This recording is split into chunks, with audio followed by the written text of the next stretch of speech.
नमस्कार, स्वागत है आपका एएनबी न्यूज के स्पेशल बुलेटिन में और मैं हूं आपके साथ मुस्कान। आज फिर से बात करेंगे कोरोना की। अभी देश कोरोना संक्रमण की दूसरी लहर से जूझ रहा है, लेकिन एक्सपर्ट अब तीसरी लहर आने का अंदेशा भी जताने लगे हैं। तीसरी लहर आएगी, इस बात को अभी तक सभी एक्सपर्ट मानकर चल रहे हैं, लेकिन कब तक आएगी ये लहर, इस बारे में अभी तक कुछ नहीं कहा जा सकता। केंद्र सरकार के प्रिंसिपल साइंटिफिक एडवाइजर प्रोफेसर के विजय राघवन ने बुधवार को कहा कि दूसरी लहर के बाद तीसरी लहर भी आएगी, लेकिन ये नहीं कहा जा सकता कि ये लहर कब तक आएगी। इसी बारे में बेंगलुरु के इंस्टीट्यूट ऑफ पब्लिक हेल्थ ने महामारी विशेषज्ञ डॉक्टर गिरिधर बाबू कहते हैं कि इसके ठंड में आने की आशंका है, नवंबर के आखिरी में या दिसंबर की शुरुआत में। इसके लिए इस संक्रमण से जिन्हें सबसे ज्यादा खतरा है, उन्हें जल्द से जल्द वैक्सीनेट करने की जरूरत है। डॉक्टर गिरधर कर्नाटक के नेशनल कोविड टास्क फोर्स में मेंबर और एडवाइजर भी हैं। वो कहते हैं कि अगली लहर युवा आबादी को प्रभावित कर सकती है। हालांकि वो ये भी कहते हैं कि तीसरी लहर 3 फैक्टर पर निर्भर करेगी। पहला तो ये कि दिसंबर तक हम कितने लोगों को वैक्सीनेट करते हैं, और दूसरा हम सुपर स्प्रेड इवेंट को कितना रोक पाते हैं, और वहीं तीसरा फैक्टर ये होगा कि हम कितनी जल्दी वायरस के नए वेरिएंट्स की पहचान कर पाते हैं और उसे रोक पाते हैं। डॉक्टर बाबू कहते हैं कि कई राज्यों ने दूसरी लहर पर वैज्ञानिकों की सलाह को नजरअंदाज किया। हमें अब तक प्लान बना लेना चाहिए था ताकि हम कई लहरों को मैनेज कर सके। साथ ही वैक्सीनेशन का भी प्लान तैयार करना होगा। उन्होंने कहा कि हम दूसरी लहर से जैसे ही निकलते हैं, वैसे ही हमें स्थायी समाधान लागू करने होंगे। हमें मामले और मौतों की संख्या को कम करने के लिए अग्रेसिव स्ट्रेटजी बनाने की जरूरत है, और हमें टेस्टिंग की सुविधा बढ़ानी होगी और एक मजबूत इंफ्रास्ट्रक्चर को खड़ा करना होगा।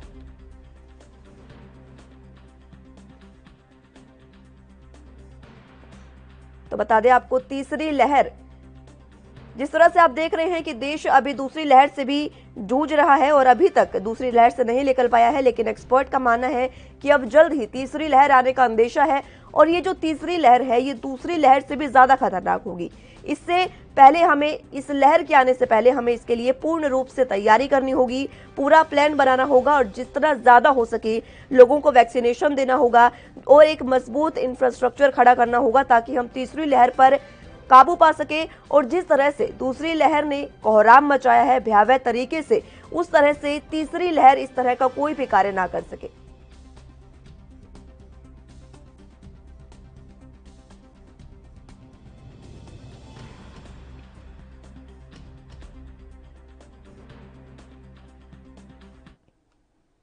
लगातार कोरोना लहर की दूसरी लहर से लगातार देश जूझ रहा है, और अब तीसरी लहर भी आने का अंदेशा है। लगातार सभी एक्सपर्ट ये मान चुके हैं कि जल्द ही तीसरी लहर आ सकती है। इसी पर चर्चा करने के लिए आज हमारे साथ अंकुश जुड़ चुके हैं, सर्जन है ये जीआई, इनसे बात करेंगे। सर, सबसे पहले आपका स्वागत है हमारे एएनबी न्यूज पर। सबसे पहले मैं आपसे जानना चाहूंगी सर कि तीसरी लहर का अंदेशा विजय राघवन जी ने भी जता दिया है देश को कि तीसरी लहर जल्द ही आ सकती है। आपका इस बारे में क्या मानना है?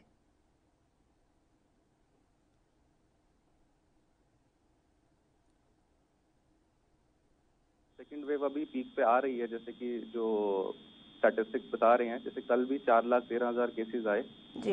तो इसके बाद भी अभी ये एक्सपेक्टेड है कि अभी ये वेव थोड़ा सा चलेगी और उसके बाद ग्रेजुअली ये धीरे नीचे आना शुरू करेगी। फिर थर्ड वेव का मतलब ये है कि जो अभी जो पीक आई है, नेक्स्ट पीक इसके बाद दोबारा आएगी, और इसमें नया वेरिएंट आने के काफी चांसेस हैं।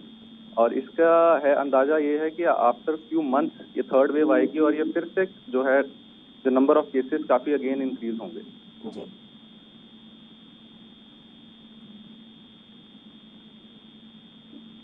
जी अंकुश जी, तीसरी लहर का भी आपने जिक्र किया, और दूसरी लहर जिस तरह से घातक है, तीसरी लहर आपको क्या लगता है कितनी घातक हो सकती है, और क्या कुछ हमें पहले से इंतजाम करने चाहिए इसके लिए? देखिए, सबसे पहला जो इंतजाम जो ऑलरेडी गवर्नमेंट ने जो स्टार्ट कर दिया लॉकडाउन का, जी। But lockdown is not the permanent solution for this.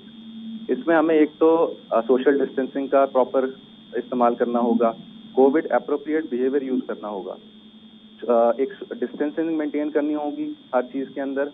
दूसरा जो आपने सवाल पूछा कितनी घातक ये हो सकती है, अभी जो लेटेस्ट स्ट्रेन आया है, जो एपी स्ट्रेन जिसको बोल रहे हैं, उसका जो वेरुलेंस है अराउंड 10 to 15 टाइम्स मोर है as compared to the previous strain. तो जो पुराना जो स्ट्रेन था, जो कि B1617 और B1618 स्ट्रेन था, उसके कंपैरिजन जो न्यू स्ट्रेन आया है जिसको N440K बोल रहे हैं, centre of cellular and molecular biology ने जो अभी लेटेस्ट 2 दिन पहले फाइंड किया है, उसके अकॉर्डिंग जो विरुलेंस है वो 15 टाइम्स ज्यादा होगा। लेकिन इसके लिए हमें घबराना नहीं चाहिए, जो है प्रॉपर अपने डिस्टेंस मेंटेन करना चाहिए और बाकी सारे जो भी है प्रिकॉशंस पूरे मेंटेन करने चाहिए। फैमिली में अगर किसी को अभी भी कोविड हो जाता है तो इसका मतलब ये नहीं है कि थर्ड वेव से वो बचा रहेगा। तो हमें दोबारा जो पेशेंट जो ऑलरेडी ठीक हो गए हैं या जो ऑलरेडी जिनको कोविड है, उनको भी आगे ये proper Covid appropriate behaviour maintain करने पड़ेंगे। तो इसके लिए जनता का और गवर्नमेंट का सबका मिलजुल के एक सोल्यूशन निकालना पड़ेगा। लॉकडाउन का आपने जिक्र किया सरवाल जी, लॉकडाउन लगातार सरकार लगा रही है, लेकिन किश्तों में कभी 15 दिन का, कभी 10 दिन का, इस तरह से लॉकडाउन लग रहा है। क्या आपको क्या लगता है कि जिस तरह से सरकार चल रही है लॉकडाउन के मामले में, धीरे धीरे लॉकडाउन लग रहा है, इससे आपको क्या समझ आता है? देखिए, लॉकडाउन तो एक लास्ट मेजर होता है गवर्नमेंट का। गवर्नमेंट ने कभी भी ये नहीं बोला कि आप बिना मास्क के घूमिए या आप मॉल्स में जाइए और इसमें आप जाके बिल्कुल अपना जो कोविड अप्रोप्रिएट बिहेवियर है फॉलो ना करिए। हर जगह किसी भी, अगर आप रेलवेज में जा रहे हैं, मेट्रो में जा रहे हैं, आप किसी हॉस्पिटल में जाते हैं या कहीं भी, वहाँ पे एक एक ऐप छोड़ के ही आपको बैठना चाहिए। बट देखा यह गया है कि पिछली जब फर्स्ट वेव खत्म हो रही थी और केसेस काफी कम हो गए थे जनवरी में, तो लोगों ने मास्क पहनना बिल्कुल ही बंद कर दिया था। सारे, आप किसी भी मॉल में चल जाइए, आप किसी भी रेस्टोरेंट में चल जाइए, कहीं भी आप चले जाइए, लोगों बिल्कुल फॉलो नहीं कर रहे थे, ना ही सोशल डिस्टेंसिंग फॉलो कर रहे थे। सारे इवेंट स्टार्ट हो गए थे, लोग रात को पार्टीज कर रहे थे और ऐसे, जिस कारण जो है ये वायरस स्प्रेड ही इसी कारण हुआ है कि हमने पहले मेजर्स नहीं लिए। और अब जब गवर्नमेंट को लगा कि बिल्कुल भी कोई ऑप्शन नहीं बचा तो लॉकडाउन लगाया गया। बट लॉकडाउन, मैंने जैसा पहले भी कहा, बिल्कुल परमानेंट सोल्यूशन नहीं है। ये सिर्फ टेम्परेरी एक बार केसेस को स्टैटिक करने के लिए करा गया है और ये ज्यादा देर सस्टेनेबल भी नहीं है। आम जनता को, नॉर्मल पब्लिक को इससे काफी प्रॉब्लम्स भी हैं, बट यही एक अभी टेम्परेरी सोल्यूशन है जिस कारण हम इसको रोक सकते हैं कुछ देर के लिए। बट इवेंचुअली हमें ये मेजर्स तो फॉलो करने ही पड़ेंगे। सर, गिरधर जी ने कहा है कि इस जो ठंड में है वो तीसरी लहर आने की आशंका है। क्या वाकई आपको भी लगता है कि नवंबर के आखिरी में ये लहर आ सकती है? ये बात सही बोली है, जैसे कि डॉक्टर राघवन ने भी बोला है। जब क्या होता है कि ये जो सारे वायरसेस होते हैं, इनमें म्यूटेशन बहुत कॉमनली आती है। ये बेसिकली हिट एंड ट्रायल एक थ्योरी है जो बहुत मैथ्स में भी और बाकी सब डिपार्टमेंट्स में भी पढ़ाई जाती है। बेसिकली जो वायरस जो है ये अलग अलग विरुलेंस स्ट्रेन्स डेवलप करता है, जिस कारण जो भी विरुलेंस, जैसे जो भी वायरस मैक्सिमम विरुलेंस वाला होता है वो मोर प्रेवलेंट हो जाता है। तो जैसे अभी B617 आया, B1618 आया और अब लेटेस्ट N440K आया है। ये सारे एक वेरिएंट्स ही हैं कोविड वायरस के, जो अलग अलग स्ट्रेन्स के म्यूटेंट्स बन के होते हैं। और ये ऐसा नहीं है कि ये म्यूटेशन पहले कभी नहीं होती थी, अभी कोविड में ही आई है।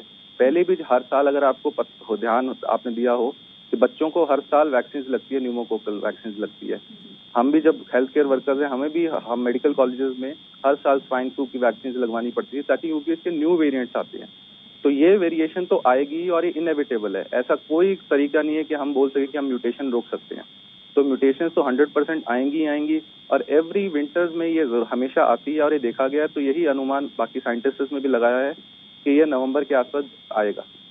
तो विंटर में मोर चांसेस है थर्ड वेव आएगी एंड ये 100% श्योर है ऑलमोस्ट कि ये जो वेरिलेंस होगा ये इस वायरस से अलग होगा। तो हमें ऐसा नहीं, इसलिए मैं बार बार कह रहा हूँ, किसी को अगर सेकंड टाइम भी कोविड हो गया है तो इसका मतलब ये नहीं है उसको थर्ड टाइम नहीं हो सकता, और जिसको अभी तक नहीं हुआ इसका मतलब उसको एंटीबॉडीज बन गया, इसका मतलब ये नहीं है उसको थर्ड टाइम नहीं हो सकता। तो हमें प्रॉपर प्रिकॉशंस तो मेंटेन रखने ही पड़ेंगे, इसका और कोई सोल्यूशन नहीं। वैक्सीनेशन का आपने जिक्र किया, जिस तरह से वैक्सीन लगातार लगाई जा रही है लोगों को, ये वैक्सीन काम किस तरह से करती है सर? वो विरुलेंस पावर बढ़ाती हैं। जी। जो डेड वायरसेस के अगेंस्ट कई वैक्सीन जिनमें प्रोटीन्स बनाए जाते हैं, कई वैक्सीन जिनमें डेड आरएनएज होते हैं, कई वैक्सीन होती हैं जिनके अंदर ये म्यूटेट एम प्रोटीन्स बनाती हैं। तो बेसिकली ये क्या करते हैं कि ये जब हमारी बॉडी में इंजेक्ट किए जाते हैं बहुत ही मिनिमल डोज में, तो हमारी बॉडी का एक इम्यून रिस्पॉन्स आता है इसके अगेंस्ट, जिसके अगेंस्ट हम एंटीबॉडीज बनाते हैं। तो जब भी कोई वैक्सीन लगती है तो that gives us a chance to develop immunity against that virus. लेकिन ये 100% it is not the treatment कि अगर आपको वैक्सीन लग गई है तो आपको होगा नहीं कभी। सिमिलरली जैसे और भी वैक्सीन होती है, जैसे BCG वैक्सीन होगी, कोई हर बच्चे को लगती है, पैदा होता है, इसका ये नहीं है उसको जिंदगी भर कभी टीबी नहीं होगा। तो ऐसे ही कोविड की भी वैक्सीन है, कोविड की वैक्सीन आपको लगती है ताकि आपको चांसेस कम हो जाए, आपकी पावर, इम्यूनिटी पावर बढ़ जाए, बट आपको नहीं होगा ऐसा कहीं नहीं है, और आपको वैक्सीन लगवानी बहुत जरूरी है। सर, ये भी देखा गया है कि वैक्सीन लगवाने के बाद कुछ लोगों को हल्का बुखार भी आता है और हल्के कुछ सिम्टम्स भी रहते हैं, वो किस कारण है सर? जब वैक्सीन लगती है बेसिकली वो एक डेड एंटीजन वगैरह देते हैं हमारे को वैक्सीन में, और उसके अगेंस्ट हमारी बॉडी की एक इम्यूनिटी बनती है। तो ये हमारी बॉडी का इम्यून रिएक्शन है, जिस कारण हमें फीवर, हेडेक्स आते हैं। बहुत माइल्ड सिम्टम्स होते हैं। मैं खुद 2 वैक्सीन लगवा चुका हूँ इसकी, और कोई मेजर सिम्टम नहीं आता। कभी रिकॉर्ड ऐसे रिपोर्टेड भी है, कई लोगों को मेजर सिम्टम्स आए हैं, but they are all treatable. और माइल्ड सिम्टम्स हर वैक्सीन से आते हैं, ऐसा नहीं सिर्फ कोविड वैक्सीन से आते हैं, हर वैक्सीन से आते हैं। तो इसलिए किसी को भी घबराने की जरूरत नहीं है। कोई भी वैक्सीन जो आपको मिलती है, कोवैक्सीन मिल रही है, कोविशील्ड मिल रही है, कि लेटेस्ट स्पुतनिक वी आ रही है, जो भी वैक्सीन आपके नियर बाय हॉस्पिटल में अवेलेबल आपको जरूर लगवानी चाहिए, क्योंकि ये इवेंचुअली आपकी इम्यूनिटी ही बढ़ा रही है। चाहे कहीं भी डाटा आए कि ये नया स्टेन है, इसके ऊपर शायद वैक्सीन करे ना करे, लेकिन अगर आपके पास एक ऑलरेडी एक इम्यूनिटी बनी होगी तो आपकी एक इम्यूनिटी का एक प्रोटेक्शन बैरियर बनने के काफी चांसेस है। और अगर आपको ये अगर वायरस इन्फेक्ट भी करता है तो there are very high chances कि आपको जो विरुलेंस है और आपकी जो इम्यूनिटी है वो आपको मेजर सिम्टम से इससे बचा सके। तीसरी लहर है सर, किस तरह के हम इंतजाम कर सकते हैं, और क्या जो इंतजाम है सरकार के, क्या उनमें कमी है, और आगे क्या ऐसे इंतजाम हो सकते हैं जिससे हम तीसरी लहर इतनी भयावह ना हो? जो नया वायरस जो आया है उसके जो विरुलेंस पावर है दैट इज 15 टाइम्स, 15 गुना ज्यादा है पिछले वायरस से। दूसरा ये भी देखा गया कि जो सिम्टम्स आ रहे हैं इसके, नॉर्मली जो कोविड वायरस के सिम्टम्स आते हैं वो सेकंड वीक में इन्फेक्शन के बाद आफ्टर 10 डेज आते थे, बट अब जो लेटेस्ट वायरस है इसमें 4 से 5 दिन बाद ही सिम्टम्स आने शुरू हो गए हैं। तो इसकी प्रोडक्टिविटी भी ज्यादा है, इसकी विरुलेंस भी ज्यादा है, इससे ज्यादा चांसेस हो रहे हैं कि सिम्टम्स जल्दी आ रहे हैं। तो इसके लिए प्रोटेक्शन जो है वो तो सेम ही रहेगी। आपको प्रॉपर मास्क पहनने चाहिए। लोग बिना मास्क पहन भी लेते हैं तो नाक के ऊपर नहीं लगाते, सिर्फ मुंह में लगाते हैं। दूसरा, लोगों में ये बड़ी प्रॉब्लम देखी गई है कि मास्क को बार बार अगर बात करते करते नीचे ले आते हैं, गले पे ले आते हैं, तो आपके जो, अगर आप मास्क को मुंह से उठा के आप गले पे ले आएंगे तो गले पे जो वायरसेस आपके ऑलरेडी आ चुके हैं, आप एक्चुअली उनको मुंह पे वापस लेके आ रहे हैं। और जो आप नाक बार बार हाथ नाक पे लगाते रहते हैं, लोग माथे पे हाथ लगाते रहते हैं और फिर वापस मास्क पे लगा लेते हैं, तो ये बहुत ही गलत तरीका है मास्क को यूज करने का। दूसरा, अगर हमारे पास कोई मास्क, जैसे कि मास्क अवेलेबल नहीं है, आप घर पे कपड़े के मास्क ना, तो आप कोशिश करिए कि आप कम से कम 2 मास्क पहने। अगर सर्जिकल मास्क मिल सके तो that is the best thing, वो भी डबल लेयर्ड होना चाहिए। N95 अगर आपके पास नहीं अवेलेबल, कम से कम आप डबल मास्क जरूर पहने ताकि आपको मैक्सिमम प्रोटेक्शन मिल सके। और दूसरा, अगर किसी पेशेंट को कोविड हो भी जाता है, घर पे होम आइसोलेशन है, तो उसको भी प्रॉपर रखना चाहिए, मास्क पहन के रखना चाहिए और प्रॉपर सिम्टम्स का अपना इलाज करवाना चाहिए। मास्क का आपने जिक्र किया, आपने बताया कि किस तरह के मास्क हमें पहनने चाहिए, लेकिन कई लोग ऐसे होते हैं जिनमें सिम्टम्स होते हैं, वो ये सोचते हैं कि हमें 1 मास्क पहनना है या 2 पहनने हैं। उन्हें किस तरह के मास्क पहनने चाहिए? किस तरह के सिम्टम्स के लिए किस तरह के मास्क होते हैं सर? देखिए, अगर आपको कोई सिम्टम, अगर आप पॉजिटिव हैं या आपको सिम्टम्स हैं, तो आपका ये कर्तव्य बनता है कि आपको मास्क पहनना है, क्योंकि आप दूसरे लोगों को इन्फेक्ट करने के चांसेस काफी ज्यादा होते हैं। तो आप जो मास्क हैं, आपको एटलीस्ट डबल लेयर्ड मास्क पहनने चाहिए। मास्क को एवरी 8 आवर्स में, आपको नॉर्मल मास्क को आपको एवरी 8 आवर्स में चेंज करना चाहिए। और आप जहाँ पे भी आपने मास्क को डिस्पोज किया है, वो मास्क बेसिकली अगर कोविड पॉजिटिव पेशेंट है तो आपको सोडियम हाइपोक्लोराइड सोल्यूशन में उसको डिस्पोज करना है, ना कि नॉर्मल आपने डस्टबिन में फेंक दिया। दूसरा, आपको जब मास्क आप जब पहनते हैं, वो जैसे मैंने आपको पहले बताया, मास्क को आपको नाक तक पहनना है। सिर्फ मुंह पे लोग पहनते हैं, या लोग मैंने देखे हैं कि मुंह पे भी नहीं पहनते, सिर्फ गले में पहन के घूमते हैं मास्क को, तो वो तो सबसे ज्यादा गलत चीज है। वैक्सीनेशन के बारे में अगर मैं बात करूं, गिरधर जी, माफ कीजिएगा, सरवाल जी, वैक्सीनेशन जिस तरह से लगातार चल रही है, आपको क्या लगता है कि जो तीसरी लहर और ज्यादा घातक होने के जिसके प्रमाण अभी तक हमें मिल रहे हैं, क्या वैक्सीनेशन ही एकमात्र सहारा है कि हम उससे संभल पाएंगे और थर्ड लहर जो है, तीसरी लहर जो है, उससे बच पाएंगे, या फिर कोई और भी हमें आगे की कार्रवाई करनी पड़ेगी? देखिए, अभी तो लेटेस्ट जो भी हमारे पास मेडिसिन हैं या जो भी है, वो सब सिर्फ सिम्टोमेटिक, मेजर सिम्टोमेटिक ट्रीटमेंट में ही काम करती है, माइनर सिम्टम में काम नहीं करती। और वैक्सीन ही एक ऐसा तरीका है जिससे हम इस चांसेस कम कर सकते हैं कि हमें इसकी सिम्टम्स ना आए और इससे हमारी सरवाल जी, मैं रोकना चाहूंगी आपको, आपसे जवाब आपका पूरा लूंगी, ये चर्चा भी जारी रहेगी, लेकिन फिलहाल एक छोटे से ब्रेक के लिए रुकेंगे।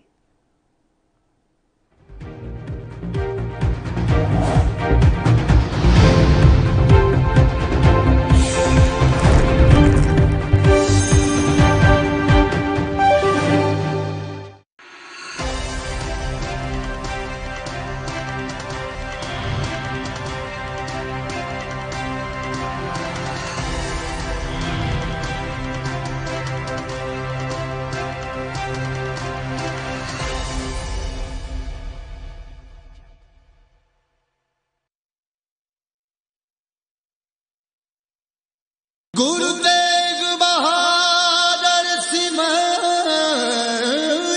ਇਸ ਅਸਥਾਨ ਤੇ ਸਤਿਗੁਰੂ ਸ੍ਰੀ ਗੁਰੂ ਤੇਗ ਬਹਾਦਰ ਸਾਹਿਬ ਜੀ ਮਹਾਰਾਜ ਨੇ 26 ਸਾਲ 9 ਮਹੀਨੇ 13 ਦਿਨ ਭਾਰੀ ਤਪੱਸਿਆ ਕਰਨੀ ਕੀਤੀ ਹੈ ਔਰ ਇਸ ਅਸਥਾਨ ਤੇ ਸਤਿਗੁਰੂ ਸ੍ਰੀ ਗੁਰੂ ਤੇਗ ਬਹਾਦਰ ਸਾਹਿਬ ਜੀ ਮਹਾਰਾਜ ਜੀ ਨੂੰ ਗੁਰਤਾ ਗੱਦੀ ਦਾ ਤਿਲਕ ਬਾਬਾ ਬੁੱਢਾ ਸਾਹਿਬ ਜੀ ਦੇ ਕੁਲ ਦੇ ਵਿੱਚੋਂ ਭਾਈ ਗੁਰਦਿੱਤਾ ਜੀ ਨੇ ਲਾਉਣਾ ਕੀਤਾ। ਇਸ ਅਸਥਾਨ ਤੇ ਹੀ ਮਾਤਾ ਗੰਗਾ ਜੀ ਸਤਿਕਾਰਯੋਗ ਜਿਨ੍ਹਾਂ ਨੇ ਇਸ ਅਸਥਾਨ ਤੇ 5 ਭੂਤਕ ਸਰੀਰ ਨੂੰ ਤਿਆਗਣਾ ਕੀਤਾ।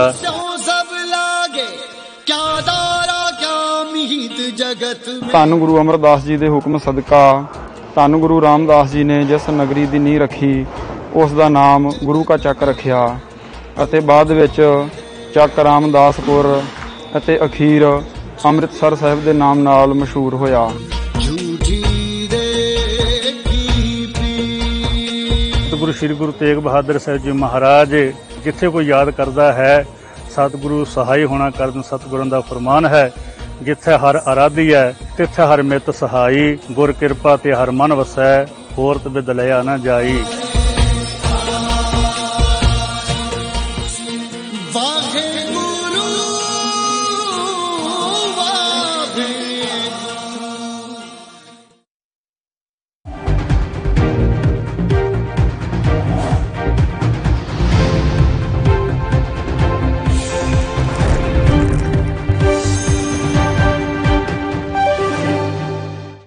चलिए तो ब्रेक के बाद एक बार फिर से आपका स्वागत है। कोविड की तीसरी लहर पर हम चर्चा कर रहे हैं।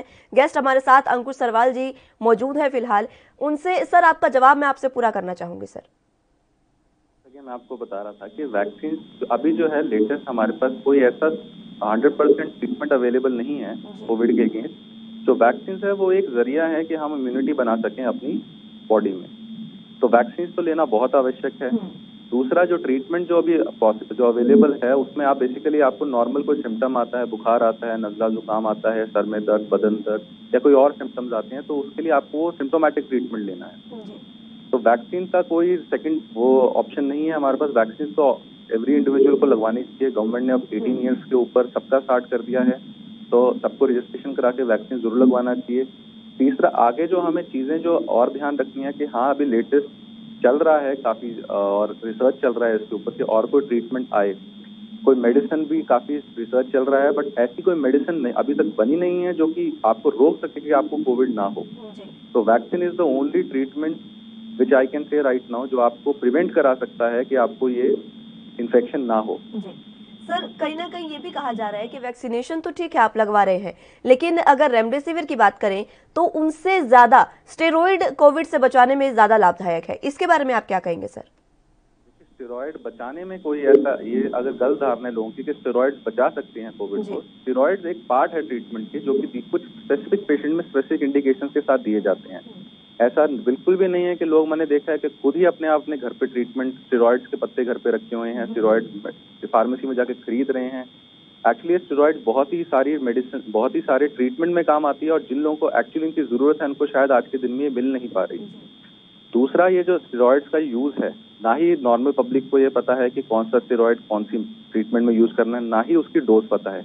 तो आप इनअप्रोप्रिएट मेडिसिन यूज कर रहे हैं, इनअप्रोप्रिएट आप डोज यूज कर रहे हैं। दूसरा जो भी आपको स्टेरॉइड्स का आपने जो यूज पता है जो कोविड में यूज हो रहा है वो बेसिकली अगर आपको मेजर सिम्टम्स आने शुरू हो गए हैं और फर्स्ट वीक में अभी यूज इसका कम करा जा रहा है क्योंकि इसका जो है बेसिकली हमारा इम्यून रिस्पॉन्स के अगेंस्ट काम करते हैं स्टेरॉइड्स। ये वायरस के अगेंस्ट काम नहीं करता। तो ऐसा नहीं है स्टेरॉइड्स खाने से वायरस मरता है, ये सिर्फ सिम्टोमेटिक ट्रीटमेंट है। तो हमें स्टेरॉइड्स का यूज बहुत जुडिशियस यूज होना चाहिए और डॉक्टर्स की सलाह के बिना तो किसी पेशेंट को नहीं लेना चाहिए।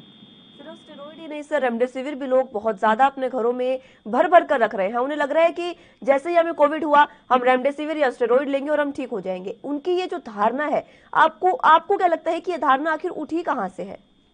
देखिए धारणा ये हमारे इंडियन और पब्लिक में जो है एक तरह की बस एक पैनिक सिचुएशन है बनी हुई। जो जैसे कोविड जब पहले लॉकडाउन हुआ था तो लोगों ने घर में आटा चीनी ऐसी ऐसी चीजें लेके भर के शुरू करनी थी कि जैसे कि ये खत्म हो जाएंगी, बनेगी नहीं दोबारा। तो ऐसे रेमडेसिविर का कहीं से ये धारणा उठी कि यही एक ट्रीटमेंट पॉसिबल है और इससे एक चमत्कारी मेडिसिन है, ऐसे लोगों को लगा और लोगों ने इसकी अननेसेसरी इसको खरीदना शुरू कर दिया। सेम चीजें हो रही हैं ऑक्सीजन के साथ भी। लोगों ने घर पे ऑक्सीजन के सिलेंडर्स लेके भरना शुरू कर दिया है, जबकि जिन पेशेंट्स को एक्चुअली इसकी जरूरत है वो मिल नहीं पा रही। गवर्नमेंट भी इसमें काफी परेशान है, प्राइवेट हॉस्पिटल्स काफी परेशान हैं। तो रेमडेसिविर की जो है ये तो बहुत ही गलत चीज है अगर लोग इसको घर पे भर रहे हैं अपने लेके। दूसरा, ये लोगों को शायद पता है या नहीं पता है, but remdesivir is not the actual proper treatment for Covid. कहीं भी किसी स्टडी ने ये नहीं बोला कि रेमडेसिविर लेने से आपको कोविड 100% ठीक हो जाएगा। कुछ कंडीशंस में इसको यूज करना चाहिए। दूसरा, इसके काफी साइड इफेक्ट्स भी हैं। ऐसा नहीं है, किसी पेशेंट को भी आप ये दे सकते हैं। किसी पेशेंट को ऑलरेडी अगर लिवर डिजीज है, किडनी प्रॉब्लम है, कोई पेशेंट डायलिसिस पे है, कोई पेशेंट की कीमोथेरेपी चल रही है, तो इन पेशेंट्स को आप अननेसेसरी ये सब मेडिसिन नहीं दे सकते। तो अगर, और दूसरा, इस वजह से क्या प्रॉब्लम हो रही है इंडिया में कि इसकी कालाबाजारी बढ़ गई है। ब्लैक मार्केट में इसका रेट 3-10 गुना पे बढ़ रहा है। और एक्चुअली आपको शायद इसका ये भी कि गलत, अभी लेटेस्ट न्यूज भी यही आ रही है कि कई ऐसे सेंटर्स पकड़े गए हैं जो कि नकली रेमडेसिविर बना रहे थे। तो ऑलरेडी हमारी जो कंट्री है काफी बड़ी विपदा से गुजर रही है, और इसमें ऐसी चीजों का करना तो बहुत ही गलत होगा। और लोगों को ये धारणा हटा देनी चाहिए कि रेमडेसिविर अगर आप घर में भर लेंगे तो आपका ट्रीटमेंट हो जाएगा।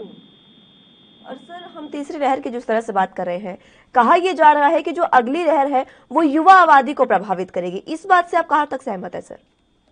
देखिए, ये बात सही भी है काफी मायनों में कि युवा आबादी को ज्यादा अफेक्ट करेगी। इसके काफी कारण हो सकते हैं। एक तो पहला कारण ये है कि अभी जो वैक्सीन लग रही थी, अगर आप इस बात को नोटिस करा जाए कि 45+ पेशेंट्स को लग रही थी, पब्लिक को लग रही थी और हेल्थ केयर वर्कर्स को लग रही थी। तो अगर आप नोटिस करेंगे, जो अभी जो सेकेंड वेव में भी जो ज्यादा लोग इफेक्ट हो रहे हैं वो यंग पॉपुलेशन है, क्योंकि उन्हें ऑलरेडी वैक्सीन नहीं लगी है एक बार भी, तो उनके अंदर एक इम्यूनिटी सेंटर बना नहीं हुआ है। और 45+ में भी अभी देखा गया कि 90 ईयर ओल्ड भी ठीक हो रहे हैं, क्योंकि उनको ऑलरेडी वैक्सीन लगी हुई थी, तो उनमें एक इम्यूनिटी बन गई थी। तो ये, और थर्ड वेव में भी ऐसा ही होने के काफी चांसेस है, क्योंकि जिन लोगों में ऑलरेडी कोई प्रीवियस सोर्स नहीं है इम्यूनिटी का, उनमें ज्यादा चांसेस होंगे कि ये इफेक्ट करेगी।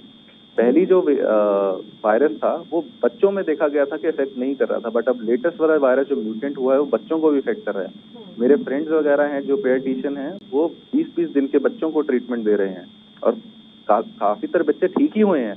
लेकिन ऐसा बहुत अभी प्रॉब्लम आ रही है कि छोटे छोटे बच्चे जो हैं उनको भी वायरस इफेक्ट कर रहा है।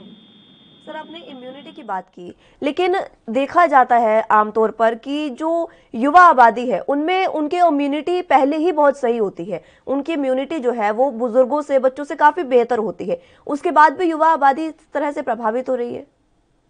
देखिए, इसमें जो है प्रॉब्लम ये है कि युवा आबादी को सिम्टम्स आने में काफी देरी हो जाती है, क्योंकि उनकी इम्यूनिटी काफी स्ट्रांग होती है। तो उनमें अगर सिम्टम्स आने के लिए वायरस की जो नंबर्स है वो बहुत ज्यादा होना चाहिए, तब जाके उनको सिम्टम्स आते हैं।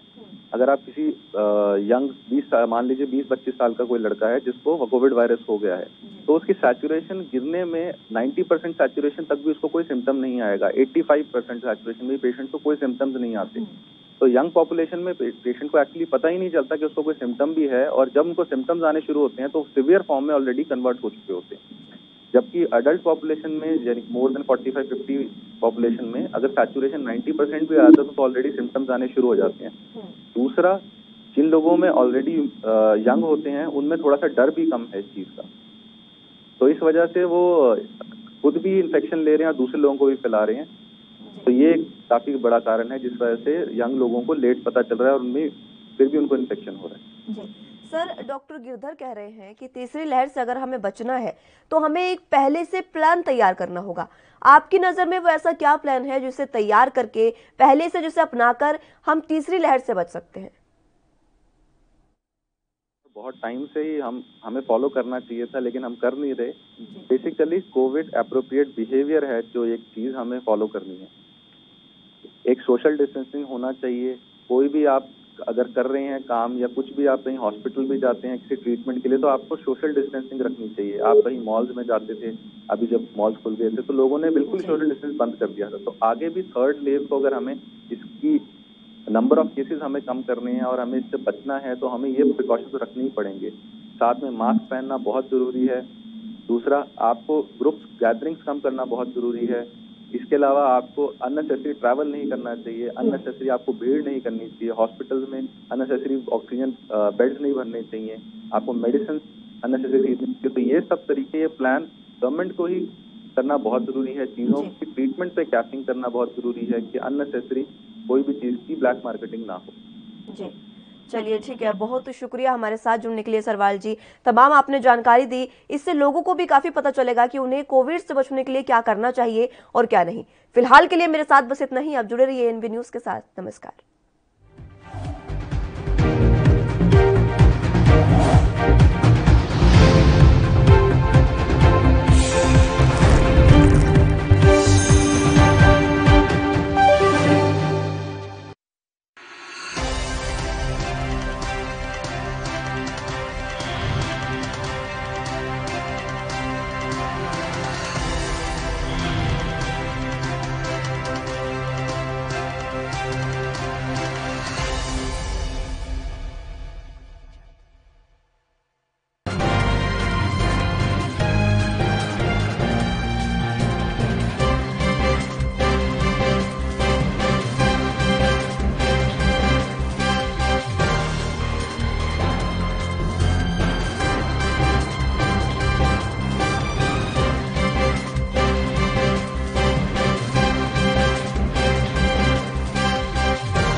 यात्रीगण कृपया ध्यान दें, ANB express news on wheels Tata sky, Airtel, Facebook page, Instagram, Jio TV, Google play, YouTube और ऐप स्टोर पर रात 9 बजे ANB न्यूज पर आ रही है। धन्यवाद।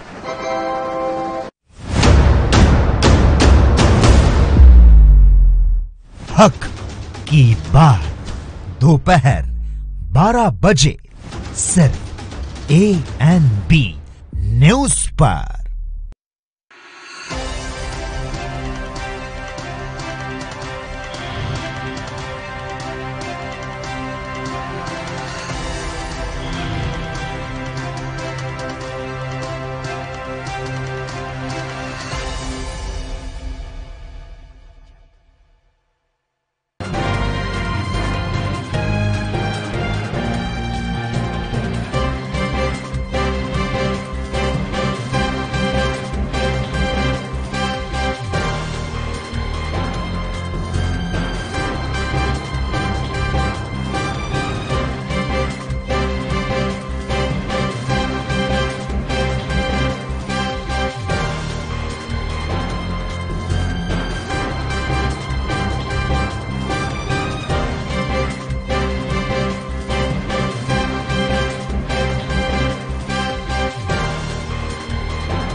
गुरु तेग बहादुर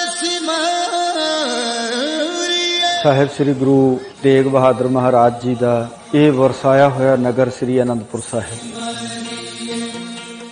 19 ਜੂਨ 1665 ਈਸਵੀ ਨੂੰ ਬਿਲਾਸਪੁਰ ਦੇ ਰਾਜਾ ਦੀਪ ਚੰਦ ਦੀ ਵਿਧਵਾ ਰਾਣੀ ਮਹਾਰਾਣੀ ਚੰਪਾ ਦੇ ਕੋਲੋਂ ਮੁੱਲ ਖਰੀਦ ਕਰਕੇ ਇਸ ਨਵੇਂ ਨਗਰ ਦੀ ਦਾਤਾਰ ਸਤਿਗੁਰੂ ਜੀ ਨੇ ਨੀਂਹ ਰੱਖੀ।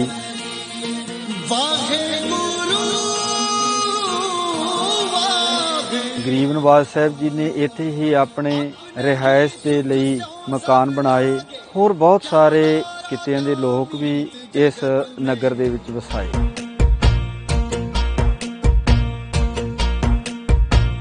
ਇਸ ਸਥਾਨ ਤੇ ਸ੍ਰੀ ਗੁਰੂ ਤੇਗ ਬਹਾਦਰ ਜੀ ਦੇ ਸ਼ੀਸ਼ ਦਾ ਸੰਸਕਾਰ ਹੋਇਆ ਸੀ। ਇਸ ਸਥਾਨ ਤੇ ਬਹੁਤ ਹੀ ਸੁੰਦਰ ਗੁਰਦੁਆਰਾ ਸੁਭਾਈਮਾਨ ਹੈ। ਗੁਰਦੁਆਰਾ ਦਾ ਸ਼ੀਸ਼ਗੰਜ ਸਾਹਿਬ ਜੀ